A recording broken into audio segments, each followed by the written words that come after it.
Mesdames,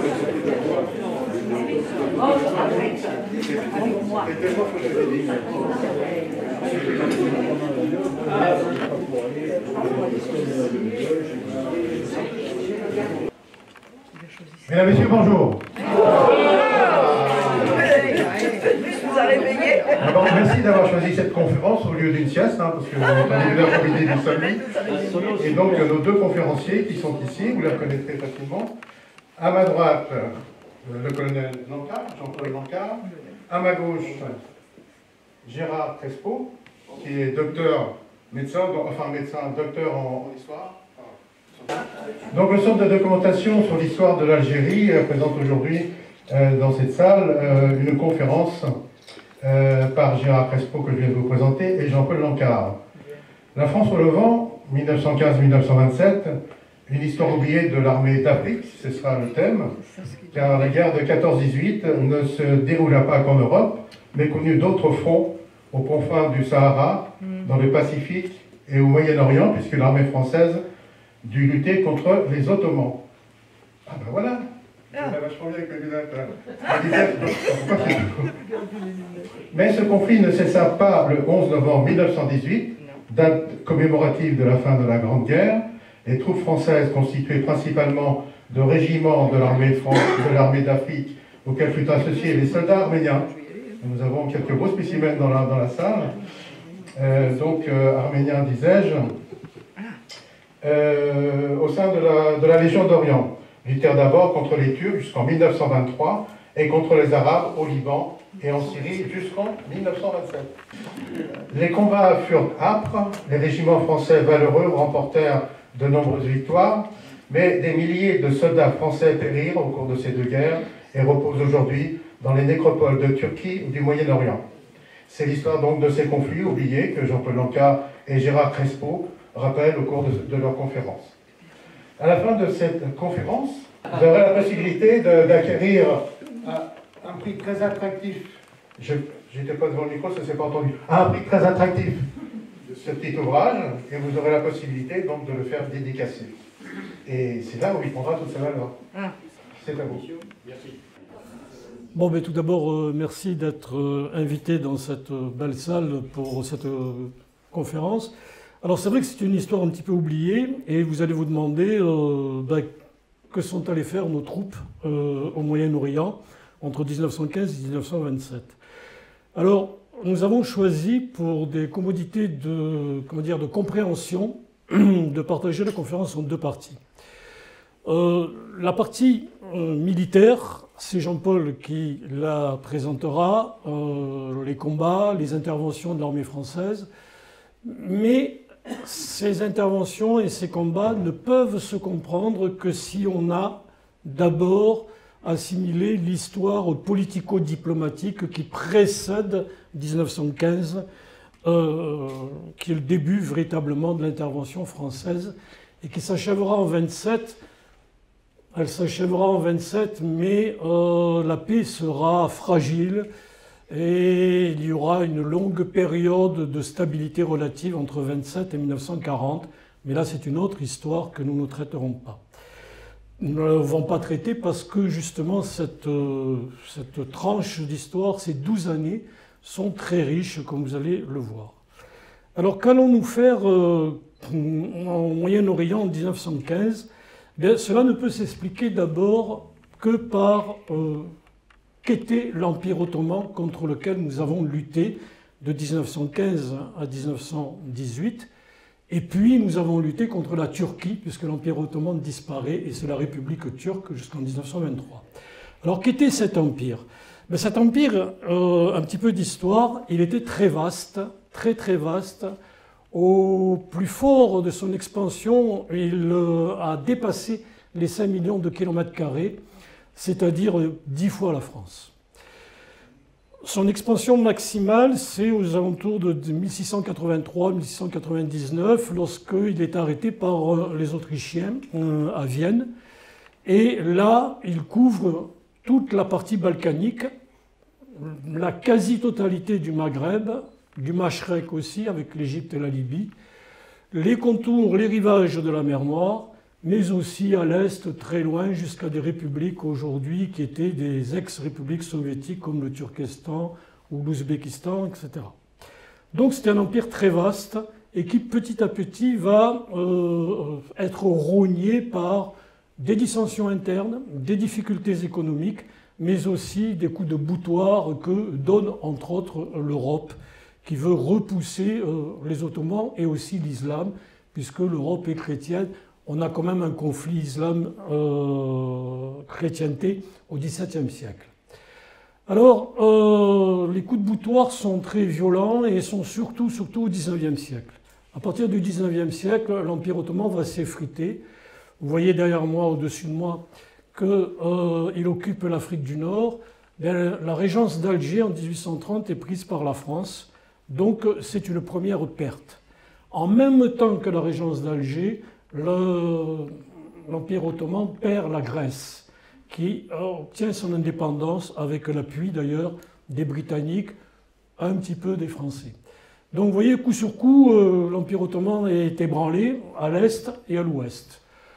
Mais les coups de boutoir vont se poursuivre, c'est-à-dire que tout au long du XIXe siècle, les Balkans vont se soulever et la Roumanie va devenir indépendante en 1859, puis ce sera le tour de la Bulgarie en 1878. L'Empire ottoman perd une guerre contre les Russes en 1877-1878, et ensuite il va perdre également dans les Balkans, il va perdre la Bosnie, il perd aussi, au détriment de l'Autriche, il perd aussi la Serbie. L'Égypte tombe aux mains des Britanniques en 1882. Elle avait acquis déjà une semi-indépendance. La Tunisie tombe aux mains des Français en 1881. Donc vous voyez que l'Empire ottoman se réduit comme une peau de chagrin. En 1911-1912, il perd la Libye qui était au profit des Italiens. Et en 1912, il perd encore une autre guerre contre les puissances balkaniques alliées à la Russie. C'est-à-dire qu'il est réduit à une peau de chagrin. Et l'Empire ottoman en 1914, le voilà. C'est tout ce qui reste par rapport à la carte précédente, hein, c'est la partie rouge. La partie rose, qui est l'Arabie saoudite, elle est sous, je dirais, influence ottomane, mais elle a une semi-autonomie. L'Empire ottoman, donc, est constitué là, en 1914 de la Turquie d'aujourd'hui et puis de territoires aujourd'hui comme la Jordanie, la Syrie, l'Irak, Israël et tout le rivage donc, de la mer Rouge qui est l'Arabie saoudite. Cet empire ottoman, donc en 1914, va faire le choix lorsque la guerre se déclare le 28 juillet 1914 entre les Allemands et la France.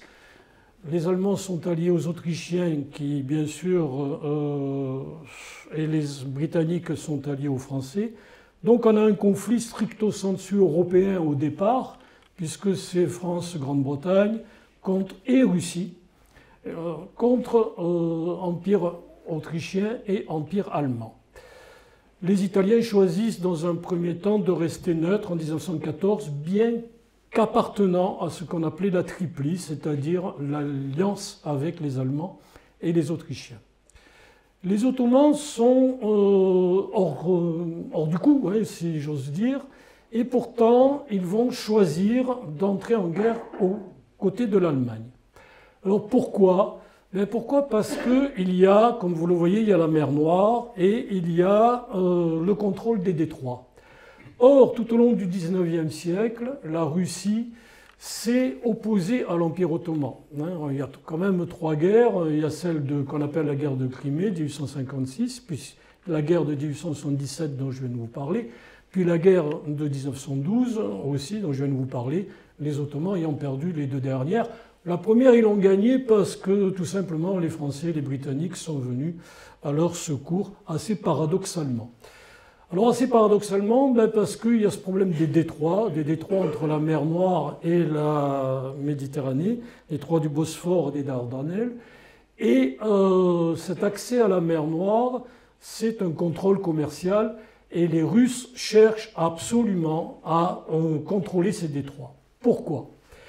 La Russie, c'est un pays, toujours encore aujourd'hui, immense, des millions de kilomètres carrés, mais un accès aux mers froides. C'est-à-dire que la Russie a accès aujourd'hui aux mers froides qui sont de l'océan glacial arctique, ou alors du nord du Pacifique, ou alors la Baltique, qui est une mer quasiment fermée, et ces mers froides sont gelées 8 mois par an. Donc, une des obsessions russes depuis Pierre le Grand, d'ailleurs, depuis le XVIIIe siècle, c'est l'accès aux mers chaudes. L'accès aux mers chaudes, c'est la mer Noire et la mer Méditerranée. Et cet accès ne peut se faire que par le contrôle des détroits, lesquels détroits sont contrôlés par les Ottomans.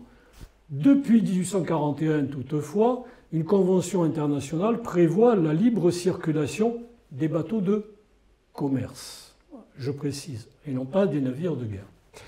Donc les Ottomans, pour se débarrasser de cette menace russe, choisissent l'alliance avec les Allemands, dans l'espoir, bien sûr, que Allemands, Autrichiens et Empire ottoman gagneront la guerre et que les Russes la perdront, ainsi que les Français et les Britanniques.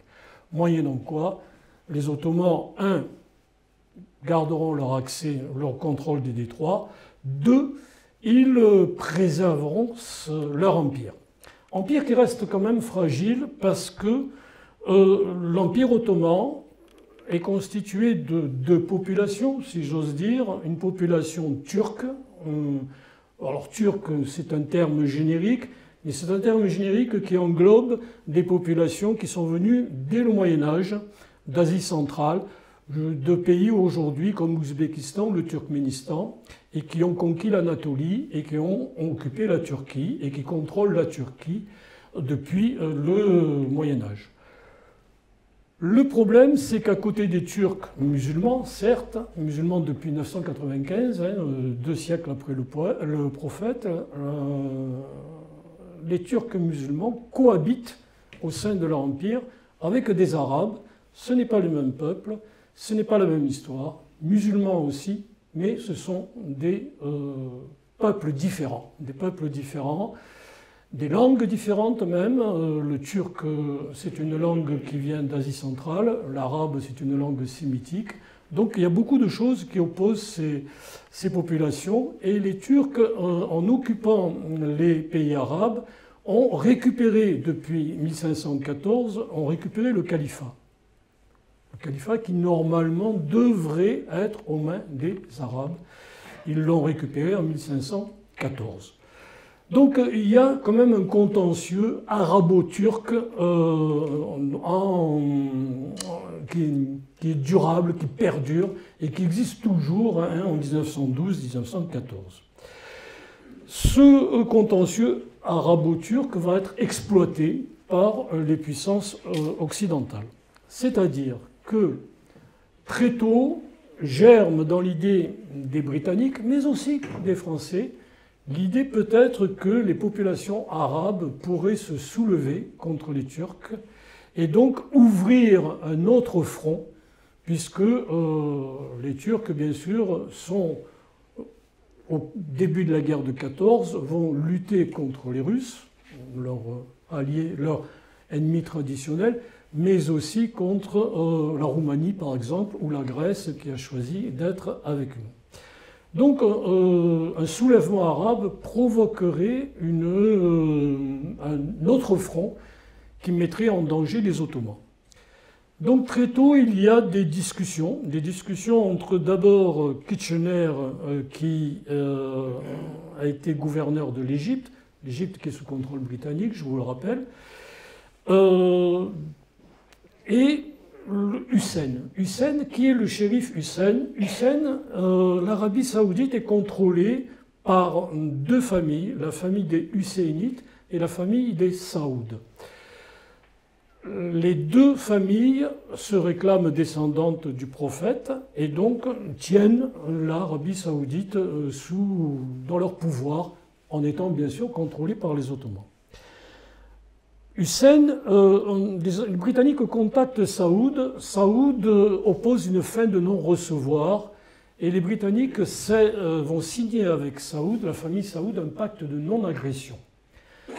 Par contre, Hussein est beaucoup plus sensible à l'idée d'un soulèvement arabe aidé par les Britanniques, aidé par les Français, un soulèvement arabe contre les Ottomans. Il y a une correspondance très très abondante d'ailleurs entre Kitchener et Hussein, et puis ensuite l'autre haut commissaire en Égypte britannique qui est Henry McMahon. J'insiste sur ces deux noms, Kitchener et McMahon, parce que j'avoue être un peu irrité quand je vois le film Laurence d'Arabie, où on montre Laurence d'Arabie qui draine derrière lui les cavaliers arabes. En fait, Laurence, pardon mon colonel, n'est qu'un colonel, et ce n'est pas lui qui qui détient les pouvoirs décisionnels. Les pouvoirs décisionnels sont détenus par le gouverneur en britannique en Égypte et par le Foreign Office à Londres. Donc il faut relativiser l'importance de Thomas Edward Lawrence. Donc il y a tout un courrier abondant et dans ce courrier, Hussein évoque l'idée de pouvoir créer un royaume arabe unique qui s'étendrait donc de la Méditerranée jusqu'à la Caspienne et l'Irak d'aujourd'hui, pratiquement les frontières de l'Afghanistan. Un immense royaume arabe. Alors, Kitchener et McMahon ne sont pas contre et laissent entrevoir la possibilité effectivement de la création de ce royaume arabe, mais dans tout leur courrier, ils restent très flous quant aux frontières à définir avec les Arabes et quel serait donc de façon réelle ce royaume arabe qui s'étendrait de la Méditerranée à la Caspienne. Toutefois, l'idée germe et Hussein, à un moment donné, en 1915, décide de lever l'étendard de la révolte contre les Ottomans. Nous sommes là en 1915 et nous entrons donc véritablement. Mon préambule a été un peu long, mais c'était pour vous permettre de comprendre comment on arrive à ce conflit en 1915. Lorsque les Arabes lancent le soulèvement, les Turcs vont réagir très vite aussi et menacent Suez qui est sous contrôle international, mais qui est aussi sous contrôle d'abord britannique et français. Et les Turcs vont envoyer des navires au large de Suez. Les Français vont réagir immédiatement et vont envoyer aussi 2 navires, ce qui fait que les Turcs vont reculer. Toutefois, le soulèvement arabe prend de l'ampleur et les Anglais, les Britanniques et les Français pensent que peut-être cet empire ottoman qui était fragile, qui a quand même subi de nombreuses défaites depuis 80 ans, donc cet empire ottoman risque de s'effondrer. Et dans l'esprit des Britanniques et des Français, il naît un concept assez étonnant, c'est de se découper, de dépecer l'empire ottoman et ensuite de se le partager. Alors là, on entre dans une autre phase qui est le projet franco-britannique de partage de l'Empire ottoman et qu'on va appeler de façon très impropre les accords Sykes-Picot, qui sont 2 diplomates, un Britannique et un Français. Les accords Sykes-Picot vont être longs à se définir. Il y a plusieurs mois de négociations entre Français et Britanniques, des négociations qui sont âpres d'ailleurs, chacun voulant sa part du gâteau, bien sûr. Et en fait, je dis qu'on l'appelle les accords Sykes-Picot, mais il ne faut jamais oublier. Alors on l'a oublié parce que tout simplement l'histoire fait qu'à certains moments, on oublie certains événements. Mais les Russes étaient concernés aussi par ces accords Sykes-Picot. Alors quand vous regardez attentivement cette carte, la partie rose, Mésopotamie, c'est la partie sous contrôle britannique. La partie bleue, Syrie, et qui irait jusqu'à Mossoul, serait la partie française. Quant à la Palestine, elle serait sous contrôle international. Ça, c'est très important, retenez-le pour la suite. Retenez-le parce que nos amis britanniques vont nous créer un brasier au Moyen-Orient, brasier d'ailleurs qui existe toujours aujourd'hui, un siècle plus tard. Et au nord, vous remarquerez quand même qu'il y a un drapeau russe, et ce drapeau russe, c'est le contrôle russe sur une partie de l'Empire ottoman également. Donc vous voyez que l'Empire ottoman est complètement démantelé, selon les accords Sykes-Picot. Vous allez peut-être me poser une question, qu'allaient faire les Français là-bas et pourquoi les Français voudraient avoir un contrôle sur cette région Syrie-Liban? Les intérêts français au Moyen-Orient sont très anciens. En 1536, François Ier signe avec Soliman un accord qu'on appelle les capitulations. Et ces capitulations donnent aux Français, la possibilité que les chrétiens français exercent leur religion librement sans être persécutés. 2, des accords commerciaux de libre-échange. 3, une ambassade à Istanbul avec des consulats sur le territoire de l'Empire ottoman. Donc ces capitulations sont très avantageuses pour les Français et ces capitulations sont régulièrement reconduites jusqu'au XIXe siècle. Petit souci, c'est qu'au XIXe siècle, en 1860, il y a une révolte arabo-druze contre les chrétiens qui entraîne des massacres de chrétiens. Au cours de cette révolte, l'émir Abdelkader, qui était en Algérie et qui avait lutté contre les Français et qui s'était exilé à Damas, va intervenir pour protéger les chrétiens. Napoléon III, nous sommes en 1860, envoie un corps expéditionnaire. Les choses se calment, les Ottomans cèdent devant la menace française et les Français obtiennent une sorte de protectorat, si j'ose dire, sur un territoire qui s'appelle le Mont-Liban. Ce Mont-Liban est protégé par des forces françaises et ce Mont-Liban est autonome vis-à-vis de l'Empire ottoman et ce Mont-Liban est gouverné par un chrétien, d'ailleurs, un gouverneur chrétien. Donc il y a cet intérêt français, les Français font prévaloir aux Britanniques, nous avons des intérêts, nous sommes présents au Liban depuis déjà plusieurs décennies, et donc nous voulons aussi notre part du gâteau de l'Empire ottoman. Donc ces accords Sykes-Picot de 1916 seront appliqués avec la défaite des Ottomans. Les Ottomans signent l'armistice de Mudros en 1918 et je vous montre cette carte, Jean-Paul vous la remontrera mais beaucoup plus élargie parce qu'elle est le théâtre de combat, mais moi je ne vous parlerai pas des combats, je vous parle simplement, je veux vous montrer à quoi est réduit la Turquie en 1920 après le traité de Sèvres. C'est la partie qui est en verte. C'est-à-dire que le Sud, donc, et la Syrie et l'Irak sont aux Français et aux Britanniques. De l'autre côté, les Grecs qui étaient intervenus aussi dans la guerre, donc, ont la partie assurée en bleu. Les Russes ont la partie, malgré le traité de Brest-Litovsk que Lénine avait signé, les Russes auraient un territoire qui est le territoire en marron.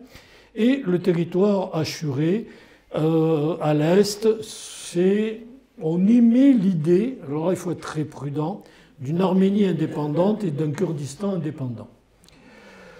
Ce territoire turc qui est devenu une peau de chagrin, le traité de Sèvres est signé par le sultan, mais il n'a jamais été ratifié. Et il est rejeté par Enver Pacha, qui est le ministre des Affaires étrangères, et par quelqu'un que vous connaissez, qui est Mustafa Kemal, qui deviendra le premier président de la République turque. Mustafa Kemal et Enver Pacha rejettent ce traité, et on se soulève contre la France en priorité, mais ça c'est une autre histoire que vous racontera Jean-Paul, qui est la guerre franco-turque de 1918 à 1923. C'est-à-dire que, quand on parlait d'histoire oubliée, quand on parlait de front, on parle souvent du front européen et on pense au 11 novembre, nos soldats qui étaient en Orient depuis 1917-18 sont restés. Ils ont rempilé jusqu'à 1923. Et on a énormément de morts, d'ailleurs, et dans des nécropoles, entre autres à Gaziantep, en Cilicie. Jean-Paul vous parlera de la guerre de Cilicie. Donc cette Turquie réduite à pas grand-chose, les Turcs vont mener la guerre contre les Français. Parallèlement à cela, les accords Sykes-Picot sont appliqués sur la Syrie et le Liban, mais aussi sur l'Irak et la Jordanie, et ce qu'on appelle Israël d'aujourd'hui. Et les Arabes dans tout ça, me diriez-vous? Les Arabes à qui on avait promis, je devrais dire surtout les Britanniques, un royaume arabe, on avait laissé entendre la possibilité qu'ils aient un pays fédéré et autonome. Les Arabes ont été tenus soigneusement à l'écart des accords Sykes-Picot. Ces accords sont secrets et ces accords sont appliqués en 1919 à la grande fureur de Faisal. Faisal qui est le fils de Hussein, du shérif Hussein qui s'était soulevé. Exit le royaume arabe, le Liban est français. Le Liban est français, c'est relativement bien accepté parce qu'il y a une présence chrétienne, je vous l'ai dit, et il y a des chrétiens qui sont des chrétiens maronites, qui existent toujours d'ailleurs au Liban, et ces chrétiens maronites pèsent sur le gouvernement français pour avoir un territoire autonome protégé par la France en 1919. Ce qui n'est pas le cas de la Syrie. Les nationalistes arabes proclament Faisal roi de Syrie. Les Français nomment le général Gouraud haut commissaire au Liban. Dès que Gouraud arrive, il dit à Faisal, vous déménagez, il n'est pas du tout question que vous restiez roi, c'est nous qui sommes propriétaires du territoire. Là encore, les nationalistes arabes refusent donc cette injonction et il y a une révolte arabe en Syrienne dont Jean-Paul vous parlera tout à l'heure. Donc vous voyez que ce Moyen-Orient est un véritable imbroglio avec deux petits soucis supplémentaires. Le premier qui s'est réglé à l'amiable entre les Français et les Britanniques, c'est le territoire de Mossoul. Mossoul, primitivement, était destiné aux Français. Mais Mossoul et sa région sont très riches en pétrole. Et déjà en 1920, le pétrole est important. Donc les Britanniques décident de s'octroyer Mossoul. Mécontentement des Français, on arrive à un accord. Les compagnies pétrolières britanniques reverseront 25% de leur production aux Français. Par contre, on va se retrouver avec une épine dans le pied. L'épine, c'est la Palestine. La Palestine était à l'origine territoire international, sous contrôle international dans les accords Sykes-Picot. Mais en 1917, Lord Balfour, qui est un ministre britannique, signe ce qu'on appelle la déclaration Balfour avec le banquier Rothschild, le banquier britannique Rothschild, par lequel il permet donc aux Juifs d'avoir un territoire sur la Palestine, ce territoire de Palestine. Alors, il commence à y avoir une émigration juive d'ailleurs, et il y a un accord relativement flou entre Chaim Weizmann, qui est le leader du parti sioniste de l'époque, et Faisal, celui qui a été un éphémère roi de Syrie. Mais c'est un accord relativement flou, et puis Faisal disparaît, puisqu'il est renvoyé par les Français. Donc la Palestine reste sous mandat que britannique, avec une immigration juive qui va grossir au fil des décennies, tout au long de 1920-1940, et qui va après être, je dirais, très très importante, après bien sûr 1945, et on va se retrouver avec la création de l'État d'Israël. C'est une autre histoire et les soucis auxquels on est confronté aujourd'hui. Donc l'Empire ottoman est dépecé et les Français donc héritent du Liban, bien sûr, et la Syrie. La Syrie étant dangereuse, hein, c'est un ferment nationaliste qui bouge beaucoup, Gouraud décide de la diviser en 4. L'État des Druzes, l'État de Damas, l'État d'Alep, et le 4e, qu'on appelle le Sanjak d'Alexandrette. Alexandrette a changé de nom aujourd'hui, c'est Iskanderoun. Et Iskanderoun sera donné aux Turcs en 1939 par les Français pour sauvegarder, préserver une neutralité turque durant la Deuxième Guerre mondiale. Iskanderoun reste toujours d'ailleurs un contentieux entre les Syriens et les Turcs d'aujourd'hui. Les Syriens disant que normalement Iskanderoun devrait leur appartenir.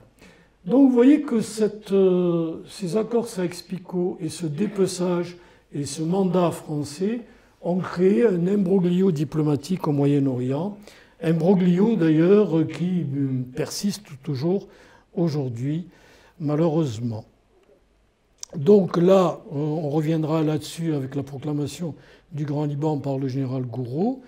Je terminerai juste par vous donner quand même une carte des possessions britanniques au Moyen-Orient en 1922, et vous voyez que cette Palestine est sous mandat britannique. Elle deviendra beaucoup plus tard l'État d'Israël, bon, un État pas exactement dans ces frontières-là, mais l'État d'Israël de 1948. Donc là, on va passer, je m'avance, je recule, mais je ne peux pas reculer, si c'est là. J'espère que vous allez peut-être mieux comprendre maintenant les interventions de Jean-Paul concernant la révolte arabe, la guerre franco-turque, mais aussi une guerre violente que nous avons dû opposer aux Druzes, dont je viens de vous parler, et qui va durer jusqu'en 1927. À toi, Jean-Paul.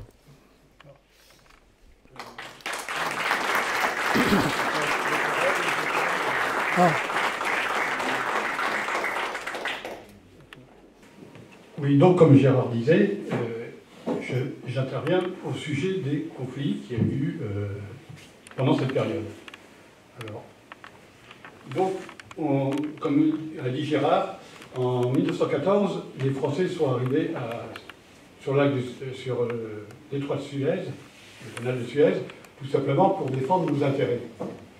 Et également pour permettre le passage des navires français, hydrogène, les Français surtout, pour nos colonies qu'on avait, Madagascar, Réunion, et pour l'Indochine. Au lieu de faire le tour par l'Afrique, ils coupaient par là. Et les Ottomans menaçaient déjà. Mais ce n'est qu'à partir de 1917 que la France envoyait un détachement français en Palestine, sous les ordres du colonel Pinpin, voilà, Philippin, commandant du DFP, donc détachement français en Palestine. Ce détachement comportait à peu près 4000 hommes, tous venant de l'armée d'Afrique, c'est-à-dire des zouaves, des tirailleurs, des spahis, des chasseurs d'Afrique. Donc, comme je dis, l'armée d'Afrique, ce n'est pas l'armée coloniale, hein. C'est uniquement la 19e région militaire qui était en Afrique du Nord, Tunisie, Algérie et au début Maroc. Donc ce général, ce commandant s'est mis aux ordres du général Adarmi, donc il était sous la tutelle des Anglais. Et on a quand même remporté quelques victoires, puisqu'on a remporté la victoire de Jaffa, que les Anglais essayaient d'avoir, mais nous sommes intervenus et nous avons réussi à prendre Jaffa, que les Anglais, depuis 2 ou 3 mois, n'arrivaient pas à prendre, et nous sommes arrivés jusqu'à Damas.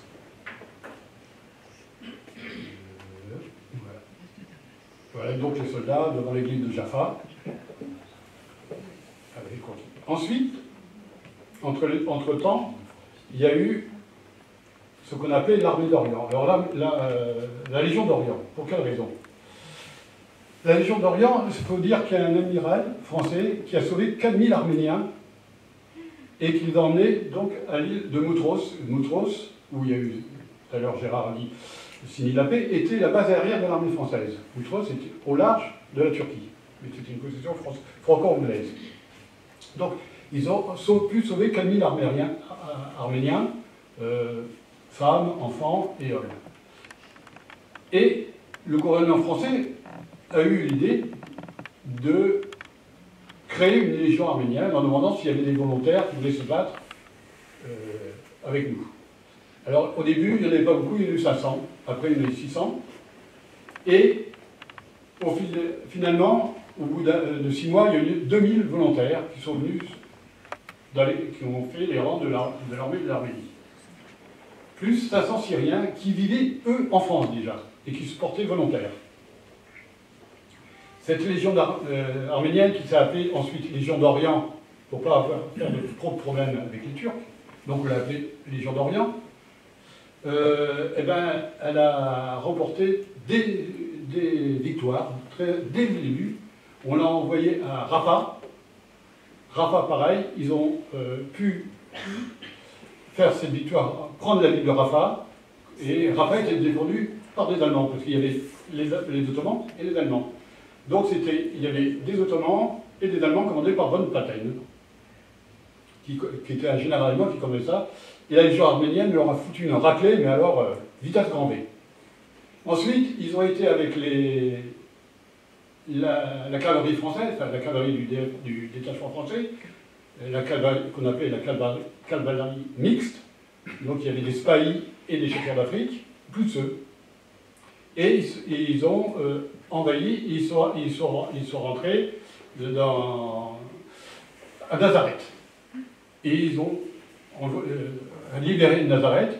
Alors la bataille est assez violente, je veux dire, là, les Arméniens n'ont pas fait de quartier parce qu'ils se sont souvenus de ceux qui avaient subi par les Turcs. Là, il n'y a eu aucun prisonnier. Donc il a fallu que FIFA arrive pour dire stoppez, nous sommes quand même une armée civilisée, il faut faire des prisonniers. Donc de Nazareth, ensuite ils sont arrivés jusqu'à Damas, ils sont rentrés à Damas, au grand désespoir d'Alambi qui avait dit surtout vous Français vous arrêtez, vous ne rentrez pas à Damas, eux dans leur élan, ils sont rentrés à Damas. Voilà l'île de Boutros, la base arrière de l'armée française. Une fois que la guerre la première guerre mondiale s'est terminée, l'armistice, donc à Gérard a été signé à l'île de Boutros, et ben, la France, comme l'Angleterre, a eu une mission de surveiller si les Ottomans partaient bien des anciens territoires qu'ils avaient. Donc il avait une mission de policier. Il surveillait. Et malheureusement, il y a eu des problèmes. Il y a eu quelques petits problèmes en 19, parce qu'il y avait quelques réticents qui ne voulaient pas que la France, ou la Grande-Bretagne, surtout la France, en Syrie, dans le nord de la Syrie, voulait notre domination. Donc ils sont révoltés. Et la France a vite envoyé des hommes, très vite, là on voit les chasseurs d'Afrique, pour régler l'affaire. Ça a été réglé en même pas 15 jours. Pareil, ça a été réglé en 15 jours. Ça, c'était le premier point de mésentente avec la Syrie. Enfin, certains révolutionnaires syriens. Après ça, nous avons eu par la Société des Nations, à l'époque, l'ancêtre de la Société des Nations, un mandat. Donc le mandat, comme a dit tout à l'heure Gérard, on avait la Cilicie, qui est le sud de la Turquie, qui est en vert. On a eu la Syrie et le Liban. Donc c'était le mandat qui avait été donné par la Société des Nations, l'ancêtre de l'ONU, pour faire garder ça, pour avoir tout ça. Et là, nous voilà partis en Cilicie. Et en Cilicie, au début, ça se passait relativement bien, jusqu'à l'avènement de Kemal dit Atatürk, qui a soulevé des Turcs contre des Turcs, des résistants turcs, contre notre présence. Et là, la guerre a commencé. Elle a commencé en 1920, fin 19, et s'est arrêtée en 1921. Et les batailles, il y a eu pas mal de batailles très sanglantes.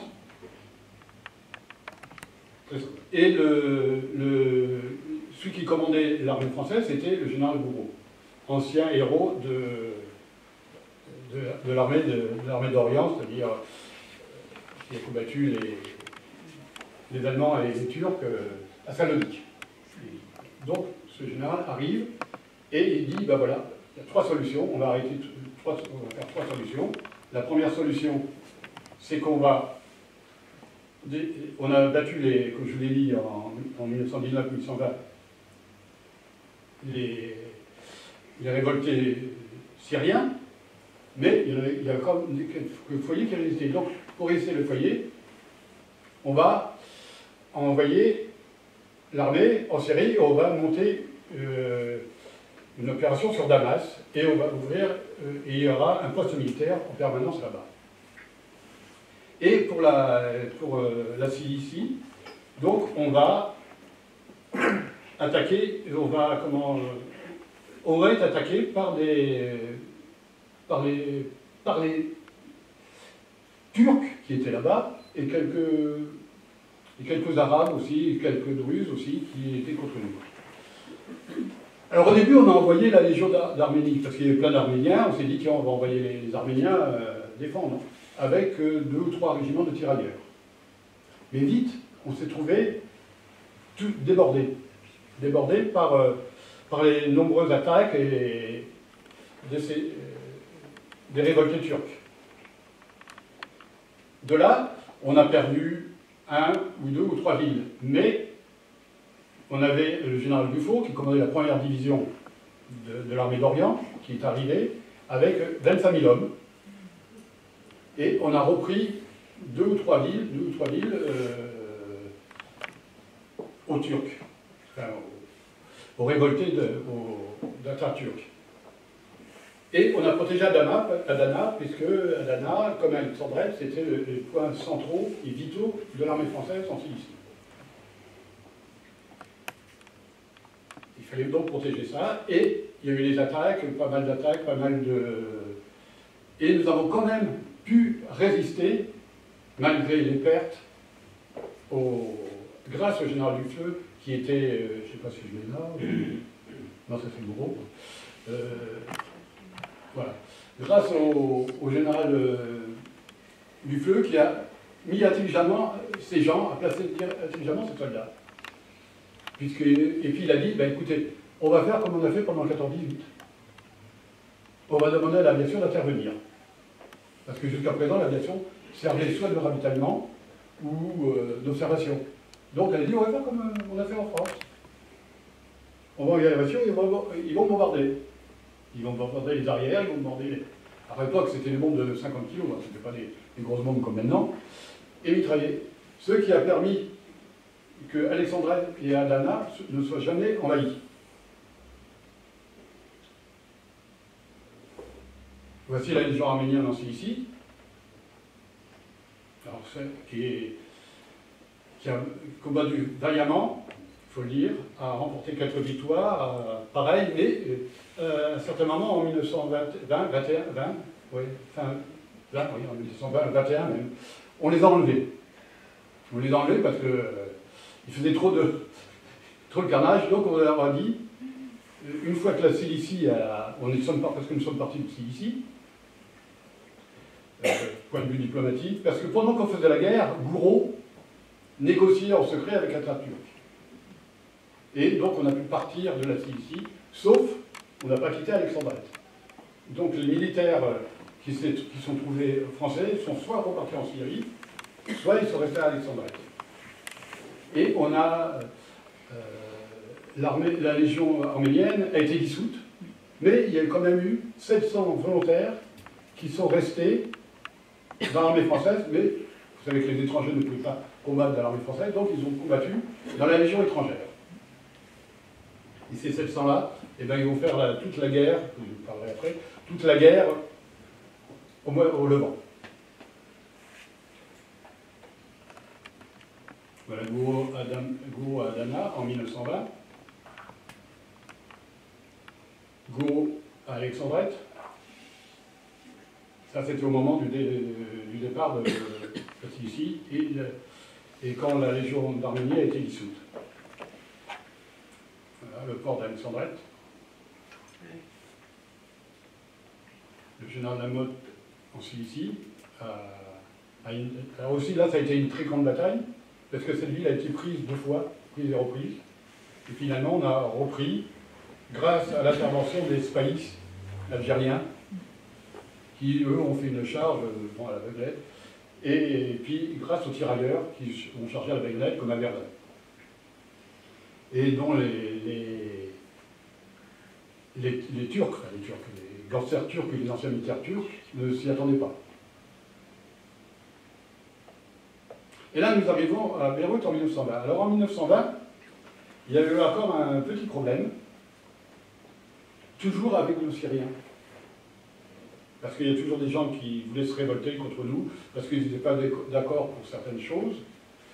Et Gouraud s'est mis en colère et a fait un discours, le discours de Zabé, où il a déclaré, pour avoir les Maronites avec eux, que le Haut-Liban sera libanais. Les monts Liban sont au Liban. Donc il a eu des voix avec lui, donc les Libanais n'ont pas bougé à ce moment-là, parce que sinon... Et pendant qu'il négociait tout ça, Gouraud, il y a eu un autre général qui est arrivé, le général Gouabé, le général qui venait du front français, mais qui n'était pas intendant non plus. Et il lui a dit, écoute, on va essayer de négocier avec les Syriens, mais pendant que je négocie, soit prépare-toi, parce que s'ils ne veulent pas la négociation, donc avec Faisal, le fameux roi, comme a dit tout à l'heure Gérard, le fameux roi de Syrie, qui n'était pas plus un roi que vous et moi, je suis évêque, mais il s'était proclamé roi. Hein, voilà. Surtout à cause de cet ivrogne de l'Europe d'Arabie. Je peux pas parce que c'est un ivrogne, ce gars-là.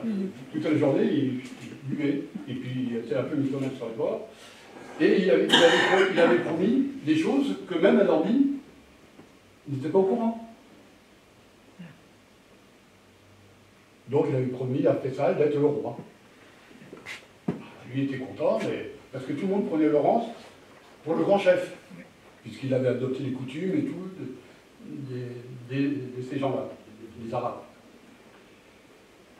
Donc, il négocie, parce que Gouraud ne voulait pas tous faire la guerre. Gouraud dit à l'époque à Clémenceau, il faudrait peut-être négocier par voie diplomatique. Et pendant qu'il négociait, comme je vais vous expliquer, il a dit à Gobet, prépare-toi. Et évidemment, Faisal a eu fin de non-recevoir, a dit non, pas question. Moi, j'ai été désigné comme roi, je resterai roi. Et bien, il a donné ordre à Gobet de foncer sur Damas. Et Gobet, donc, voilà. Et Gobet, obéissant aux ordres, ce qui est normal, fonce sur Damas. Mais fonce sur Damas avec 12 000 hommes, l'escadrille 575, qui était basée à Beyrouth, qui vient spécialement là-bas, 3 compagnies de chars d'assaut, qui étaient là, l'artillerie. Qu'est-ce qu'il fait Gobet, comme il avait fait la guerre 98, et c'était un fin tacticien. Ils ont été, il faut dire que les révoltés syriens se sont mis sur les hauteurs de Kam Messaoun, donc je reviens, je n'ai pas la carte. Bon, bref. Donc il y avait sur les hauteurs de pas loin de Damas, quoi, en Syrie, et il était sur les hauteurs, donc il fallait déloger les hauteurs, et surtout il fallait prendre ce village, parce qu'il y avait des pluies. Et l'eau, c'est la ressource. Donc, nous, à part nos bidons, il fallait l'eau pour continuer. Hein. Donc, il fallait prendre ce village où ils étaient retranchés. Donc, Gobet place intelligemment son artillerie, de façon a bien bombardé, donc c'était des 155 à l'époque, quelques canons de montagne du 65, mais c'était surtout, et des obusiers, c'était pas des canons, c'était des obusiers, bien placés, qui encerclaient donc ce village. Et il emploie l'aviation, une nouvelle fois, pour bombarder, non point le village, mais pour bombarder les arrières, pour priver le ravitaillement des insurgés. Donc ils se sont retrouvés privés. Donc ils ont bombardé, ils sont arrivés, ils ont envoyé la Légion d'Orléans, qui était la Légion étrangère à cette époque-là, qui est devenue Légion étrangère, qui était la Légion étrangère, plus des éléments de l'armée d'Afrique, prendre la ville. Et tout de suite, ils se sont rendus.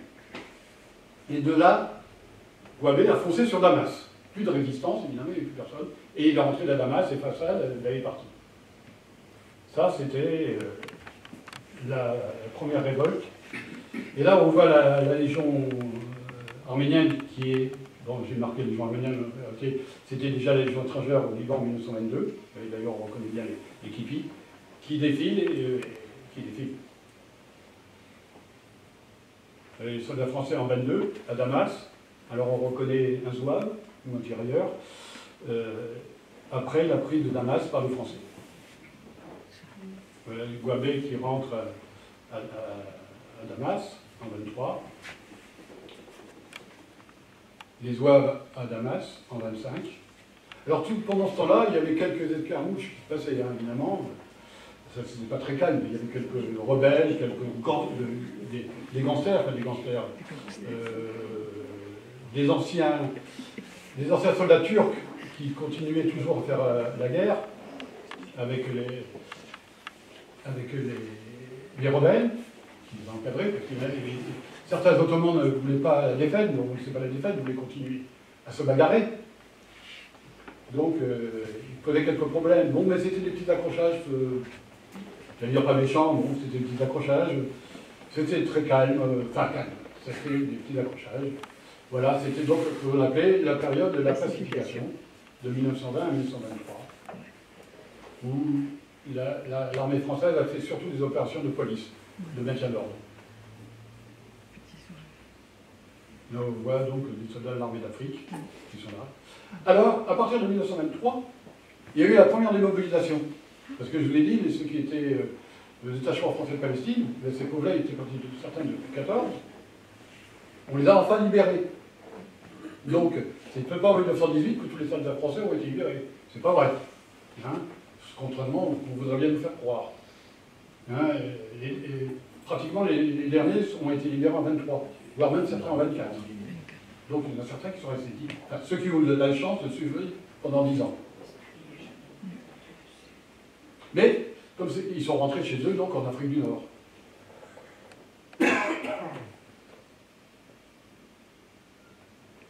Ensuite, voilà, nous arrivons en 1925, 26, 25, la révolte druze.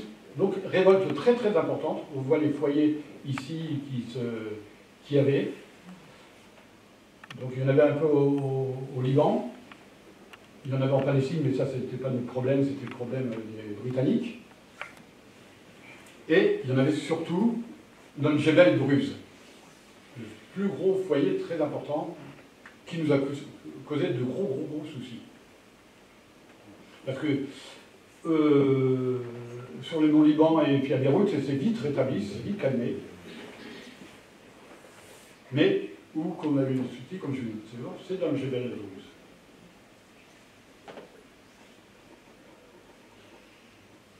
Alors, en 1925, il y a eu un nouveau gouverneur militaire qui a été nommé, parce que Gouraud est parti, et c'était le général Sarral. Le général Sarral, lui, a été bien admis par les Syriens, parce qu'il faisait une politique d'ouverture. Et il disait, mais pourquoi pas, ouais, ils sont là, ils connaissent, ils vont nous aider dans l'administration. Tout le monde était content, ils étaient tous bien. Mais seulement, voilà, comme toujours, on a eu un fonctionnaire, un petit fonctionnaire qui a voulu jouer au grand fonctionnaire, et qui a fait du zèle où il ne fallait pas en faire. C'était un capitaine, qui était le gouverneur, qu'on avait mis, qui était le sous-gouverneur du Jebel Druze.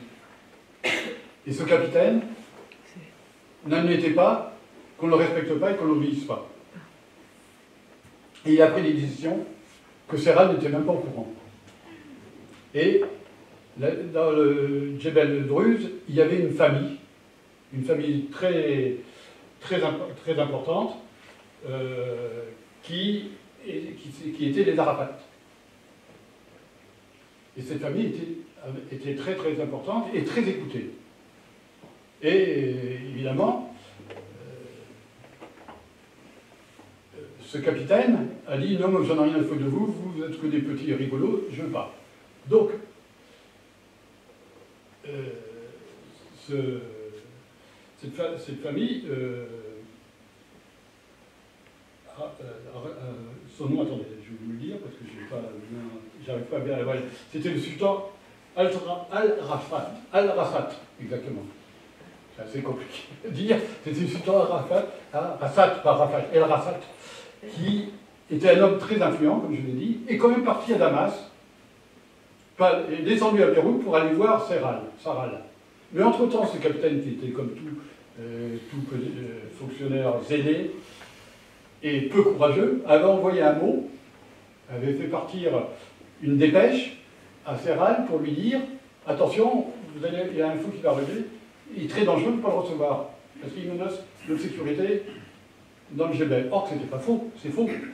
Parce que lui, il voulait que ce petit capitaine respecte ce qu'avait dit Serral, c'est-à-dire ouverture et tout.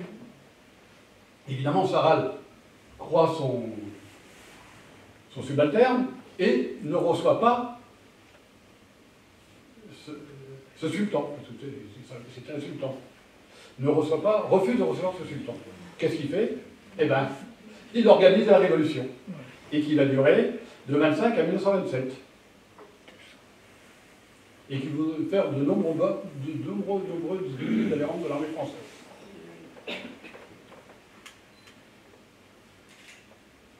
Notamment, voilà, donc c'est le fils Al-Trash, chef de la révolte druze, voilà, contre les Français, qui parlait parfaitement le français, qui était un homme très cultivé et qui était très ouvert, puisqu'il était tout à fait d'accord avec Serral. Et lui, il a organisé donc cette révolte avec donc, ces rebelles qu'on appelait les rebelles druzes. Il avait quand même 10 000 soldats sous ses ordres et bien armés, parce qu'ils avaient récupéré, les anciens ottomans, enfin les anciens soldats turcs avaient gardé des armes. Et là-dedans, ils avaient qu'on appelait des gangsters, des voleurs, et c'était des anciens soldats turcs, et ils étaient bien armés, ils avaient gardé les armes. Et voilà, et qui a commencé à se révolter. Voilà, donc, le gouverneur Serral. Donc là, je vais un peu vite. Voilà. Donc, et Serral dit, bon ben, on va contrer, parce qu'au début, il croyait que c'était des petites révoltes, des petites bandes armées qui, comme en 1920-22, croyaient que c'était des petites bandes. Non, c'était des bandes bien organisées, bien. Et Serral se casse les dents. Notamment à Ceuta, on avait une citadelle où il y avait pas mal de Français. La ville de Ceuta était un bastion français. Et il y avait une citadelle avec des soldats. Et cette citadelle s'est retrouvée tout de suite encerclée. Et ils sont restés pendant presque 8 mois encerclés par ces gens-là. Donc il fallait les ravitailler par voie aérienne. Il a essayé d'envoyer des troupes pour les libérer, mais ça n'a pas fonctionné. À chaque fois qu'il montait, il se faisait... Mais la révolte n'était pas uniquement dans le Djebel Druze. Il a été aussi à Damas. Ils ont envoyé, les Druzes ont envoyé des hommes à Damas. Et qu'est-ce qu'a fait ça? Il a dit, il ne faut pas les laisser faire sur Damas. Et on lui envoie donc le général Gamelin, qui était le chef des armées de tout le Liban et la Syrie. Et qu'est-ce qu'a fait Gamelin? Mais il a fait comme en 14-18, il a bombardé Damas. Ah, il n'a pas fait quartier. Damas, dans les quartiers où étaient repérés les révoltés. Il a bombardé, alors. Il a rasé. Il voulait même à un certain moment employer du gaz. Et là Sarah l'a dit, non, il ne faut pas exagérer. Mais même Pétain lui a dit, mais employez du gaz. On a des tonnes de bombes à gaz, du gaz est terrible, on ne sait pas quoi en faire. Hein, surtout qu'on en avait pris aux Allemands d'ailleurs. Non, il n'a pas voulu. Voilà. Donc, Gamelin a fait bombarder Damas, entoure la ville de Damas par des réseaux barbelés, comme il y avait autant des tranchées, des réseaux barbelés, des chicanes, des barbelés. Il met des mines. Quand en 14 il n'y avait pas, mais là il installe des mines. Et à chaque entrée, à de nombreuses entrées, il y avait des pots de mitrailleuses et des tirailleurs qui montaient la garde. Et Gamelin dit, bon, ben maintenant on va s'attaquer au Djebel. Mais il n'a pas pu. C'est pareil. Et puis l'hiver arriva. Donc l'armée française s'est retirée en 25-26, enfin 25 et début 26, du Djebel. Ils tenaient le Liban, ils ont essayé, ils tenaient Damas, et toujours Saouda était encerclé. Ce n'est qu'en 1927, 25-26, ouais, début 26, je veux dire, que Gamelin reçoit 50 000 soldats en renfort. Mais sur ces 50 000 soldats en renfort, il ne reste plus 10 000, parce qu'il y avait les guerres du Rif au Maroc. Donc il fallait des soldats.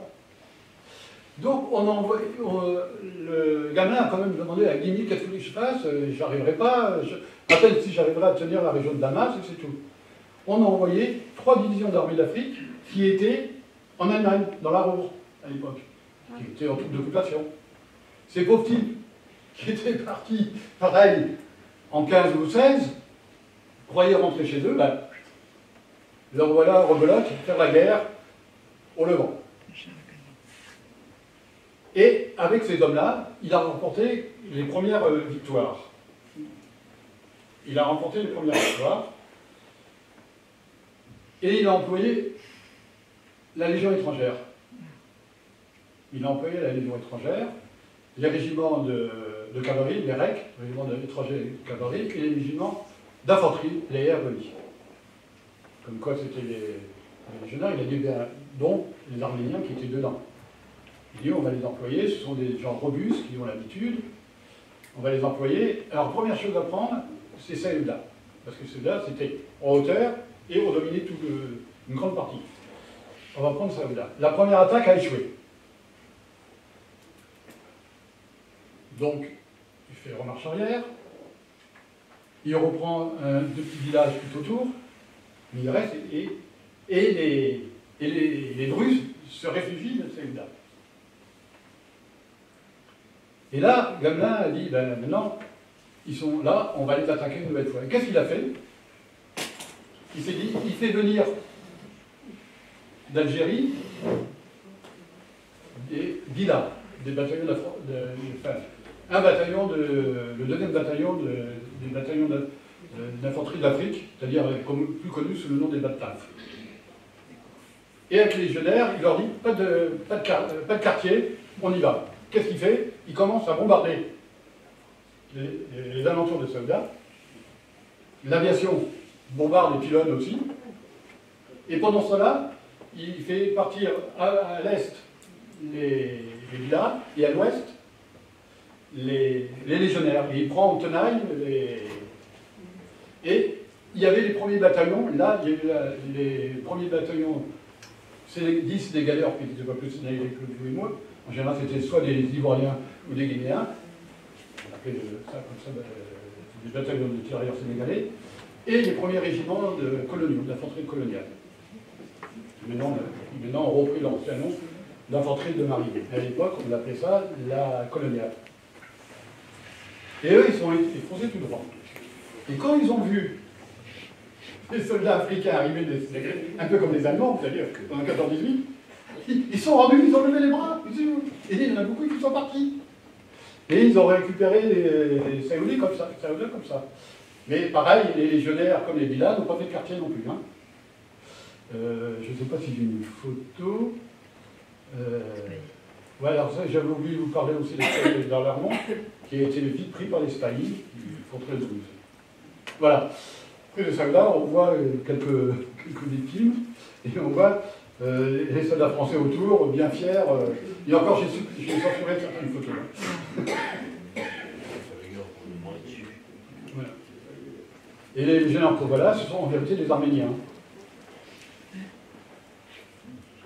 Le bombardement de Damas, comme je vous l'ai expliqué tout à l'heure. C'est vrai qu'on avait des généraux qui ne faisaient pas de la dentelle à l'époque, des hommes politiques qui étaient courageux, pas comme maintenant. Hein. Je suis vrai politique, hein, je le dis. Les derniers rebelles se rendent à Ghana. Alors, vous voyez tout de suite, ils ont tous été fusillés après. Hein. Mais non, ça coûte cher d'abord de garder des prisonniers. Alors, maintenant, je vais parler. Donc, les batailles se terminent. 27 c'est fini. Après, de 27 à 30, comme je dis, il n'y a rien d'autre grave. Quelques petits incidents, mais vite rétablis. Et après, on connaît de 39 à 41, Seconde Guerre mondiale. Mais il y avait la marine française qui était là. Elle a été là avec donc deux cuirassiers, 4 croiseurs, un garde-côte, le voici, qui ressemble à une canonnière, plus que voilà, qui, elle, a bombardé le canal de Suez, les Ottomans, sur les berges du canal de Suez en 1917. Parce qu'il y avait une grosse menace, ils les ont bombardés. Le cuirassier Portomarius, c'était. Alors pourquoi il s'appelait Portomarius? C'était non pas qui a porté du Porto, parce que je vois quelqu'un qui pense à ça. Je le repère, je ne dirai pas son nom parce que je ne suis pas la délation, et beaucoup de personnes voient qui je veux dire. Non, parce que c'était un croiseur, un cuirassier qui était aux Italiens, et les Italiens nous l'ont donné, et il s'est appelé après le cuirassier duplex.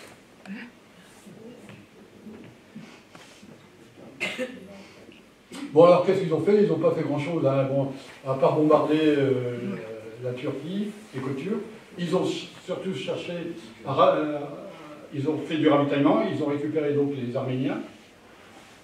Voilà ce qu'ils ont fait surtout. Ils n'ont pas fait. Et ils ont pris l'île de Roanne également. L'aviation française, alors l'aviation française a fait un grand rôle. Oui, Jean Mermoz a servi en Syrie entre 1921 et 1923. Il y avait à l'époque la 575e escadrille qui était là. Alors l'armée d'air n'existait pas, puisqu'elle a été créée en 1931, 1933 exactement. Elle n'existait pas. Chaque escadrille appartenait à une division. C'est à partir de 1923 qu'est né le 39e régiment aérien, mais toujours commandé par l'armée de terre. 39e parce qu'ils sont battus au Levant. Et le 37e était au Maroc, contre les Rifains. Voilà, 39e régiment au Levant. Et ils étaient tous, comme avions, c'était les brigades 14. Donc anciens bombardiers, mauvais chasseurs. Mais pour le Levant, Gamelin avait dit ça suffit largement. C'est vrai qu'à partir de 1931, ils ont changé d'avion. Hein. Ils ont eu le Moral, ils ont eu d'autres avions après, plus performants. Alors les BK-14, au-dessus du Jebel Druze en 1926. Alors les avions servaient de bombardement, de mitraillage au sol, de ravitaillement également, aussi bien en munitions qu'en vivres, et également ils ont servi de rapatriement sanitaire. Les premiers brigades, avaient déjà sorti, avaient dans leur avion 2 brancards. On évacuait les blessés. Puis après, on les emmenait soit à Alexandrette, qu'on pouvait, ou soit à Beyrouth, et là, ils étaient partis sur des bateaux hôpitaux. Alors, c'est pas tout à fait confortable, mais enfin, c'était mieux que de les transporter sur des brancards ou à de dromadaires. Comment? Voilà. Voilà, c'est tout. Ben, je vous remercie pour votre attention.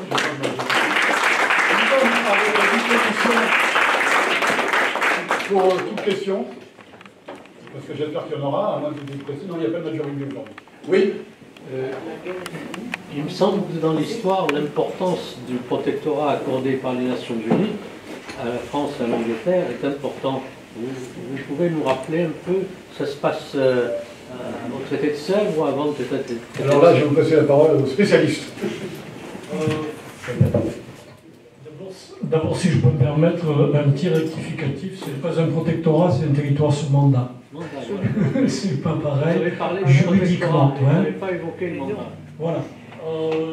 Non, parce que, bon, c'est vrai que... Ben, parce qu'on peut passer l'après-midi, hein, si vous voulez. Moi, je reste jusqu'à l'apéro. Hein. Alors, donc, ceci étant, ce sont des territoires sous mandat.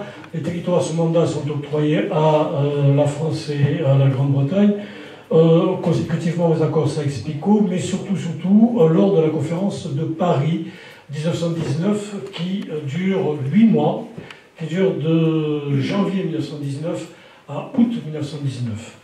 Donc cette conférence de Paris va gérer, entre autres, tous les contentieux et tous les traités futurs entre, d'une part, la France, l'Allemagne,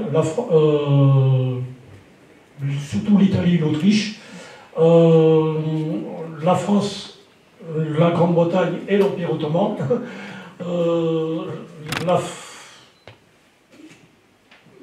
je dirais, oui, enfin, la France quelque part, mais elle est sur la touche, les Grecs et les Bulgares, puisque les Bulgares avaient choisi le camp allemand, les Grecs le camp français. Donc vous voyez, cette conférence de Paris va gérer absolument tous ces traités. C'est démesuré d'ailleurs. Ceci étant, je dirais que cette conférence de Paris va provoquer énormément de dégâts au niveau des frontières, que ce soit dans les Balkans ou que ce soit au Moyen-Orient, je vous en ai parlé, dans le sens où on crée artificiellement des frontières Liban, la frontière syro-turque, la frontière syro-jordanienne, la frontière syro-irakienne, etc. Et c'est source de conflits pendant tout le XXe siècle d'ailleurs.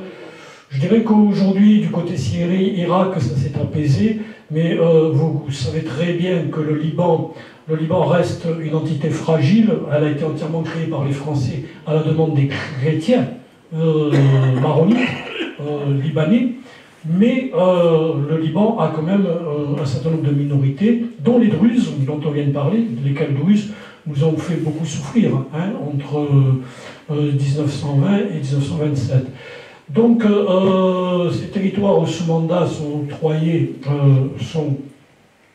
octroyés d'abord par la conférence de Paris, puis par la SDN. Ils sont confirmés par la SDN. Le traité de Sèvres, qui gère les frontières turques, est rejeté par Mustafa Kemal. Alors, c'est vrai qu'on ne nous a pas montré une carte, mais Mustafa Kemal, il y a une guerre, mène deux guerres, la guerre franco-turque et la guerre gréco-turque. Parce que sur une de mes cartes que je vous ai montrées, les Grecs avaient pénétré très avant dans le territoire ottoman. Donc Mustafa Kemal arrive à un traité avec les Français, traité, je dirais que nous acceptons malgré les victoires, dans le sens où nous remportons des victoires en Cilicie, mais finalement nous les remportons pour rien. On va les céder à Mustafa Kemal pour avoir un petit peu la paix sur le Liban et la Syrie. C'est un peu donnant-donnant. On vous donne la Cilicie, on laisse le territoire d'Alexandrette en suspens, on en reparlera, et puis on signe la paix.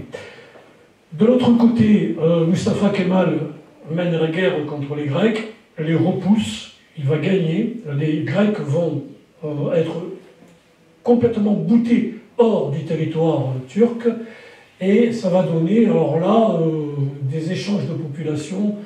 Il y avait des Turcs en Grèce qui vivaient depuis 5 ou 6 siècles, et qu'ils vont être obligés de rejoindre la Turquie, alors que ce n'est pas leur territoire, ils ne connaissent pas.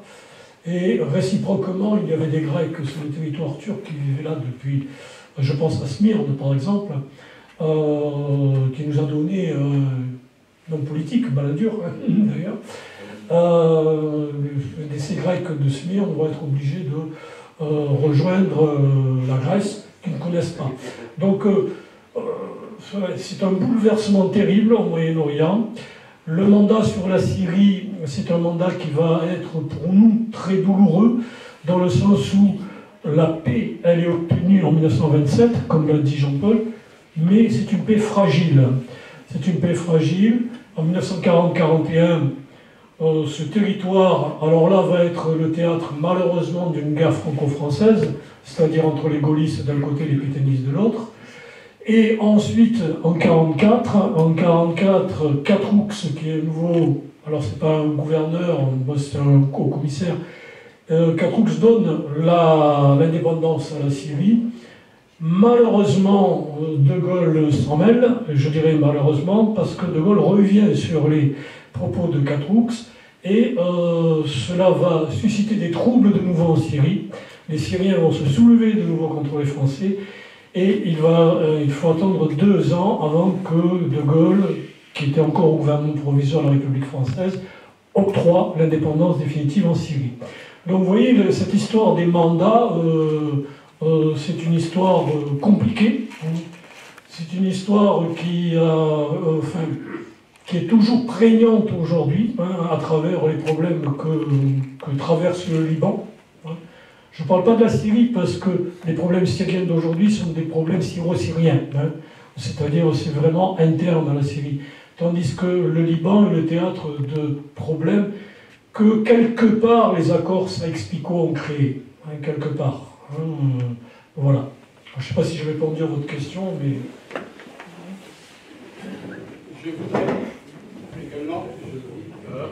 Je voudrais également vous dire, j'ai oublié de le dire tout à l'heure, évidemment, comme on a un docteur en histoire à côté de moi, on est un peu perdu.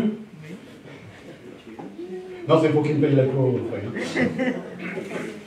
Voilà. C'est que ce conflit qu'on a eu à l'armée du Levant, l'armée du Levant a quand même perdu 9000 soldats. 9000 soldats qui ont été tués, 300 officiers et 17 000 blessés. Et je ne parle pas des disparus. Quand c'est les disparus, c'est les prisonniers. Parce que aussi, le côté, il ne faisait pas de cadeau. Voilà. Vous avez jamais parlé des Kurdes. Alors, je l'ai juste laissé sur une carte. Vous me permettez alors de revenir sur... je ne sais pas si on peut... Oui, on peut la voir la carte là. Parce que ça serait bien qu'on les... Parce que justement, par rapport à la question de monsieur... Mais bon, je vais vous répondre en même temps. Là encore, je dirais que nos amis britanniques ont un peu foiré, quoi. Si vous me permettez une expression triviale. Dans le sens où... Jean-Paul va arriver sur la carte encore un peu. Voilà, c'est celle-là. C'est bon, c'était bon. Merci. Au traité de Sèvres et au démantèlement de la Turquie, que vous voyez derrière moi, puisque la Turquie est réduite au vert, uniquement au vert, au traité de Sèvres, donc, est émise l'idée d'une Arménie indépendante et d'un Kurdistan indépendant. L'Arménie indépendante, ça va être vite solutionné dans le sens où, quelque part, je dirais que pour faire plaisir à Lénine et à la nouvelle République soviétique, on donne le nord de l'Arménie aux soviétiques. Voilà. Et donc, l'idée d'Arménie indépendante est résolue.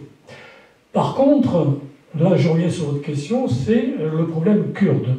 Le problème kurde, il avait été émis même lors des accords Sykes-Picot et même lors de la conférence de Paris en 1919, il est émis la possibilité d'un Kurdistan indépendant. Petit problème, c'est que, on veut satisfaire les Turcs et Mustafa Kemal. 2, les Britanniques veulent la paix sur leurs frontières. 3, on donne le Kurdistan aux Turcs. Et comme les Kurdes, oui, c'est le Kurdistan aux Turcs. Et comme les Kurdes se soulèvent, Ben Churchill décide de leur envoyer l'aviation et de les bombarder, les villages kurdes. Et c'en est fini de l'idée d'un Kurdistan indépendant en 1921-22, après l'indépendance, après la proclamation de la République turque par Mustafa Kemal. Et ce Kurdistan, là aussi, reste toujours une épine dans le pied du Moyen-Orient, mais aussi quelque part des Occidentaux.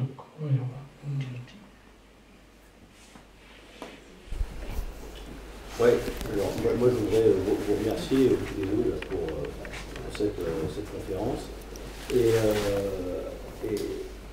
et qui nous permet de nous rappeler que l'histoire est importante, qu'il faut toujours l'avoir en tête et que les choses qui se passent aujourd'hui, qui se sont passées avant nous, ces dernières décennies, ont une origine. Il faut toujours regarder les faits historiques, regarder l'histoire avec objectivité, ne rien se cacher. Malheureusement, il y a des choses que l'on veut voir, des choses qu'on ne veut pas voir, ou qu'on ne veut pas se rappeler, et on voit parfaitement là, au travers de votre propos. Puis après,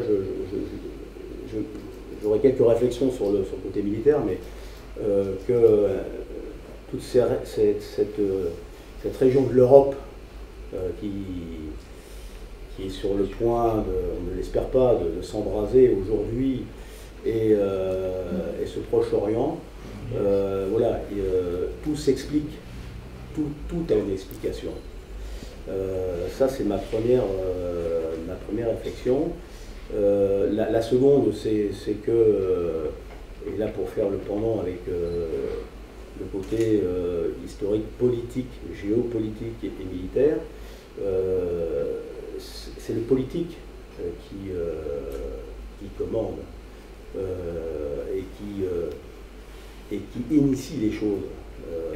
Il y a parfois des accidents et des dérapages militaires qui font que, des incidents qui font que ça provoque des crises, mais c'est rarement le cas. Ça commence toujours par des sujets politiques, des territoires, et qui, encore une fois, pour revenir à ce que je disais il y a quelques instants, ont des origines, parfois des siècles en arrière, en termes d'ethnie, de religion. On rajoute là-dessus les sujets économiques, vous avez évoqué le problème des détroits, voilà, ça sont des choses très, très factuelles. Donc c'est le politique qui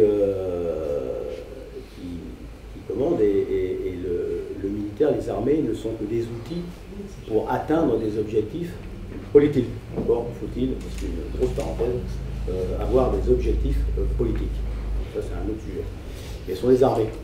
Et on le voit, donc c'est l'armée française, en l'occurrence,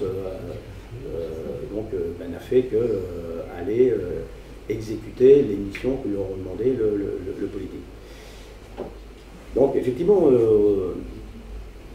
14-18, le premier conflit mondial, voilà, ça se limite à ça. C'est vraiment, merci pour cette conférence, parce que ça nous rappelle que non, alors d'abord, le conflit entre 14 et 18, il n'était pas uniquement localisé, on sait plus, à la France, l'Allemagne, l'Italie,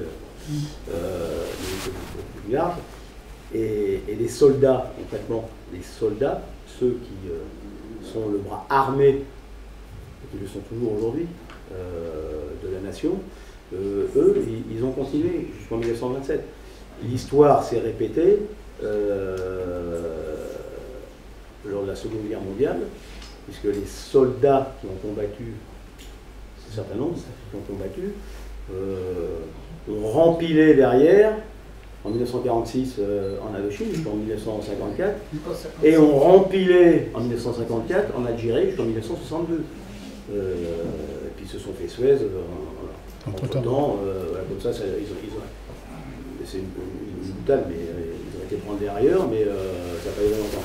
Mais, voilà, mais les armées sont bien le bras armé des politiques. Et une considération, là, mais très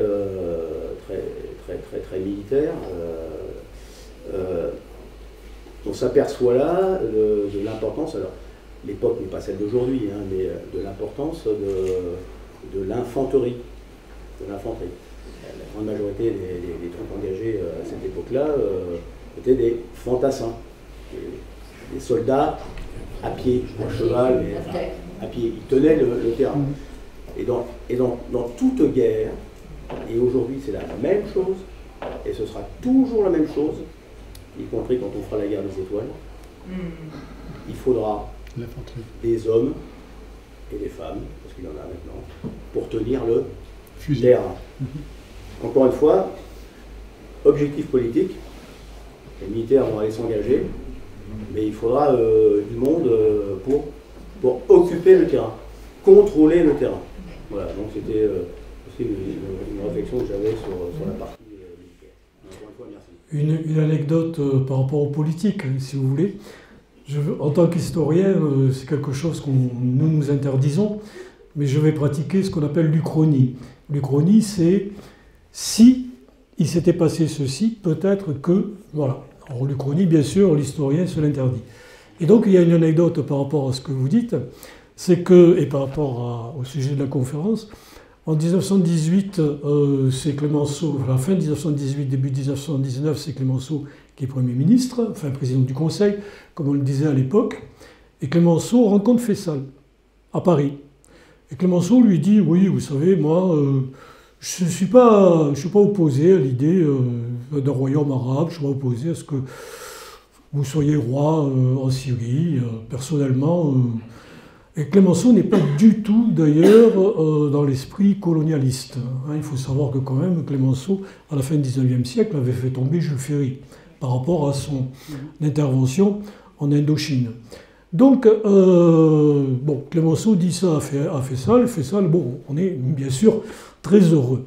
Il se trouve qu'il y a des élections à la Chambre et que Clemenceau tombe et que c'est Mitterrand qui le remplace. Or, Mitterrand, lui, est soutenu par le lobby colonial, c'est un colonialiste convaincu, et il dit « pas question d'avoir un roi arabe en Syrie, nous aurons le mandat ». Donc, vous voyez, effectivement, c'est pour aller dans votre sens, c'est le politique qui a décidé. Vous avez la parole, docteur. Tu as parlé du bilan de ces opérations, Oui. notamment en tant que mort. Et je crois qu'il faut aussi rappeler qu'il y a eu des morts de la guerre et énormément de morts de type infectieux, maladie. Oui. Le typhus et le choléra. Exact. Mais là, c'est vrai, j'aurais dû dire mort au combat. Ce qui est complètement différent. Comme les blessés, ce sont des blessés au combat. Disons que ces opérations ont eu une incidence importante au niveau du service de santé, car il a fallu qu'on modifie non seulement la chirurgie de l'avant, etc., mais qu'on pense aussi à l'hygiène du combattant, à la qualité de l'eau, et plus tard aux vaccinations. C'est exact. Mais là, c'est les chiffres. Alors, les chiffres exacts des morts par accident ou par maladie est très évasif parce que quand j'ai commencé à écrire, à faire quand j'ai commencé à écrire le livre, je suis allé au service historique de la défense. Et alors là, on dirait qu'il y a encore, comme pour l'Algérie, malgré qu'on a un qui a dit que c'était libéré, les archives ne sont toujours pas libérées. On marque surtout les gens qui ont été tués au combat ou blessés au combat. Alors, en accident, oui, mais je ne vais pas parler de mon arme, c'est-à-dire l'aviation, c'est vrai qu'il y a eu 7 ou 8 qui sont crachés, donc à chaque fois, 8 fois 2, 7, parce qu'ils sont 2 dans l'équipage, ils étaient 2. Oui, il y a eu des accidents, notamment avec les premiers chars et les premières automitrailleuses, parce que les routes n'étaient pas comme ça, il y a des ravins. C'est un peu comme en Algérie d'ailleurs, hein. Comme dit le nombre de personnes qui ont été tuées en Algérie, c'est la grande majorité, c'était par accident. Hein. C'était pas appelé son combat, tué au combat. Hein. Oui. Traditionnellement, on dit toujours qu'on a perdu des Dardanelles à cause du typhus et de la choléra. Et le paludisme. Affreux moustique. C'est le moustique qui arrive. Un mot par rapport à l'histoire d'aujourd'hui. La famille Hussein est toujours au pouvoir aujourd'hui en Jordanie, puisque c'est un des descendants de Faisal. Leur royaume, leur immense royaume s'est réduit donc à un petit territoire qui est un pays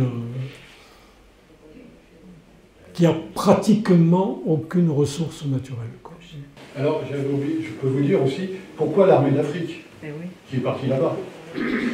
L'armée d'Afrique était à vocation de combattre en dehors de la métropole. Ils ont commencé à arriver en métropole pendant la guerre franco-prussienne. On les a commencé à envoyer. Après, en 14-18, il y avait beaucoup de... Et puis, bon, c'était ceux qui avaient été appelés en 14-18. Les pauvres sont restés... Il y a eu quelques réengagés, mais très peu. Très peu. Il y en a eu quelques-uns, par exemple, le 2e RTA. La plupart se sont réengagés, enfin les survivants se sont réengagés. Et il y a des régiments dans le livre, je n'ai pas tout noté, enfin, j'ai pas eu, on n'a pas le temps de dire tous les régiments qu'il y avait parce que c'est trop barbant peut-être pour certains. Donc, mais il y a beaucoup de régiments qui ont fait la Cilicie, on les retrouvait encore en 41. Bon, bien écoutez, on vous remercie. Il y a la redistribution des livres, comme il a dit.